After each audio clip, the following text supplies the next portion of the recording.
पुण्यातील प्रसिद्ध दीनानाथ मंगेशकर रुग्णालय सध्या चर्चेत आहे। एका गर्भवती महिलेच्या मृत्यूने हा वाद चिघळला आहे। कुटुंबियांनी रुग्णालय प्रशासनावर गंभीर आरोप केले आहेत। चला तर मग जाणून घेऊयात संपूर्ण प्रकरण। तनिषा बेसे वय 30 या गर्भवती महिलेला तातडीने प्रसूतीसाठी दीनानाथ मंगेशकर रुग्णालयात दाखल करण्यात आले होते। मात्र कुटुंबियांच्या म्हणण्यानुसार रुग्णालयाने उपचार करण्याआधी 10 लाख रुपये भरण्याची मागणी केली। तनिषा यांच्या कुटुंबियांनी तातडीने 2.5 लाख रुपये भरले, मात्र संपूर्ण रक्कम न भरल्याने उपचार लांबवले गेले असा कुटुंबियांचा आरोप आहे। परिणामी त्यांना दुसऱ्या रुग्णालयात हलवण्यात आले, जिथे त्यांनी जुळ्या मुलींना जन्म दिला, पण दुर्दैवाने त्यांचा मृत्यू झाला। या प्रकरणानंतर पुणे शहरात संतापाची लाट उसळली आहे।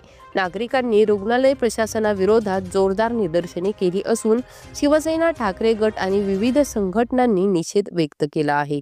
दरम्यान या आरोपांवर दीनानाथ मंगेशकर रुग्णालयाने उत्तर दिले आहे।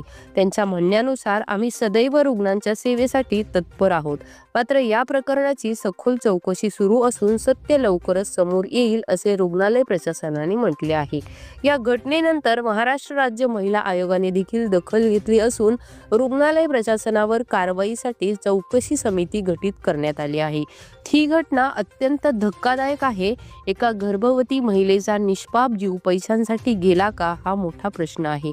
प्रशासनाची चौकशी आणि पुढील कारवाई काय होते हे देखील पाहणे महत्त्वाचे ठरणार आहे।